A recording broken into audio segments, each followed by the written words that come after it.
Welcome to ATV. I'm your host, Crystal Brown. We have a special young guest here. Her name is Lennox Hopkins.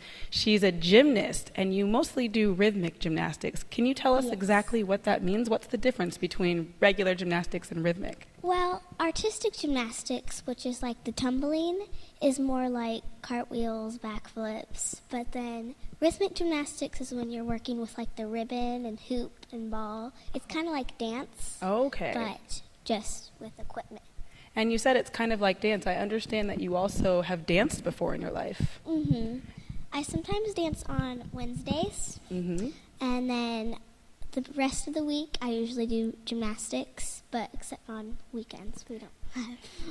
No dancing no gymnastics on the weekends. No. So you get a little bit of a break. Mm-hmm. That's the only time I really get a break. So now tell me, you said that the gymnastics you do, the rhythmic gymnastics, you're using a hula hoop and you're using a ribbon, and what other things are you using? Well, we use a ribbon, a ball, a hoop, clubs, and then we have a floor routine, which is with none of those, which is just like dance. Now that seems really hard. I know some people have trouble even hula hooping without trying to dance as well. How did you figure out at such a young age, you're only 9, correct? Mm-hmm. How did you figure out how to use all of these things and still be able to do poses and dance without dropping or losing any of those things? Well, it was really hard when I learned it, but then once I kept on practicing, I kind of got the hang of it.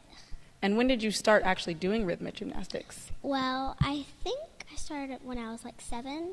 Wow. So you've only been doing this for barely 2 years. Mm-hmm. I'm going into my 4th year. Well, you're going into your 4th year now. Okay. So what for you was the most challenging thing to learn when it came to this event? I think it would have to be ball, because if you dropped it, it could bounce away or roll away. Oh, no. But then with like maybe the rope, it could just drop. It can't roll away. It'll land right where it dropped.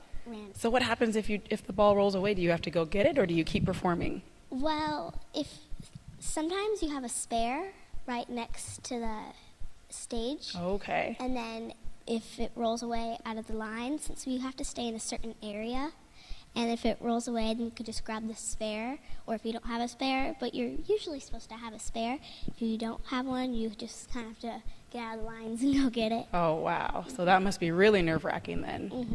Now, you said that you've danced before. Does that really help with your gymnastics, or do you think it's very different? Well, it helps a lot because there's a lot of dancing, since we have to have dance steps for like 8 counts. Oh, okay. And then we have to do the ribbon, something with that at the same time. Okay. Now, I understand that you were just down in Florida for the Junior Olympics. Yes. How did you end up getting all the way down to Junior Olympics? Do you just show up, or is there something else that happens first? Well, you have to kind of qualify. Like last year, I got a scholarship to go at the regionals, and then you kind of just get to go. You get to go. So you can't just show up. You have to actually have performed before. Or if you haven't gotten a scholarship, you can just pay to go.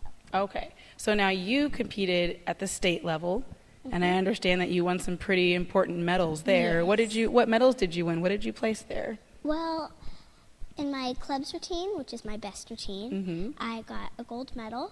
Wow. And then for the all-around, which is like my scores all together, I got bronze. Wow. 3rd place. And that's really difficult because there's a lot of people competing. And you compete at a higher level. I understand you were a level 6 gymnast when you were competing this year. I'm going on to be level 7 this competition season, but I've already started working on elements and my routines. Wow. Now tell me a little bit about your coaches. I understand it's always important to have good coaches. So tell me a little bit about your coaches and how they work with you. Well, they're really nice, and when I just can't do something right, they always help me, say, you can do it, just try harder. So that encouragement helps you, and that makes you feel like you can keep doing it. Yes. So now after states, you went to the regionals.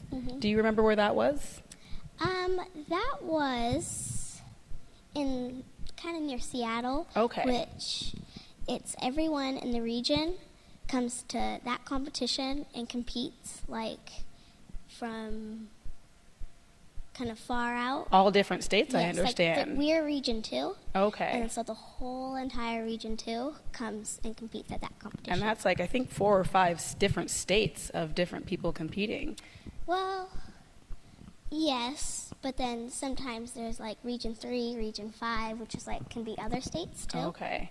And now, how did you perform at that meet? How well did you perform there? I did really good. I got first in that as well. Wow. Congratulations. So then from there, you moved down to Florida, and you went to the Junior Olympics. What was it like for you to be in Florida and to be on that big stage with all those people there? It was scary, but then it was fun when I competed. I usually just get nervous the second I go on, but then when I'm on the floor, I'm not that nervous. And that's how it usually works. I've talked to a lot of athletes, and they say right before they start, they get nervous, but then when you're doing it, all your training comes right back to you.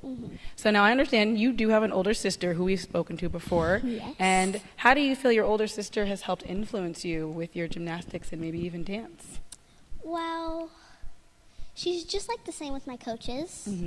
She's always there when I have a competition or something. She always cheers me on. She always says, I love you. I know you can do it before I go on. So you have good support from family Yes. and coaches. Now, Lennox, moving on, you're only 9, but we could talk about your future. What do you see yourself doing in the future with your gymnastics? Well, I want to be in the Olympics someday, and then after that, I want to be a coach for it. So you already have this idea in your head. That's pretty awesome. And one more thing I want to mention, you just made a really important team, I understand, for gymnastics. You just made a team that invited you to come down to Texas and train with them. What's the name of the team that you just got qualified for? It's actually Pre-Squad, which, well, in Florida, I tried out for something called Future Stars. And then I got in last year, but I didn't go. And then so I tried out for that. And then I was kind of too good for Future Stars, so they put me in a higher level, Okay. which is Pre-Squad. And that's a pretty big accomplishment. If you are beyond something, you get to go. So you're looking forward to going down to Texas and training at the actual Olympics. That's the Olympics gymnastics arena, I understand. Yes, I have been there before for an open camp with Lyubov Chikashna, which she was in the Olympics. Wow. So I'm amazed that you can remember her name. I don't think I could even repeat that right now. And she brought her bronze medal that she won. And So you got to see it. I got to hold it. Wow. So that gave you something to look forward to for yourself. Well, Lennox, thank you so much for talking to us. Thank you. We look forward to seeing you down the road, and you have wonderful talent, so keep it up. Thank you. This is Crystal Brown here with Lennox Hopkins and Channel ATV.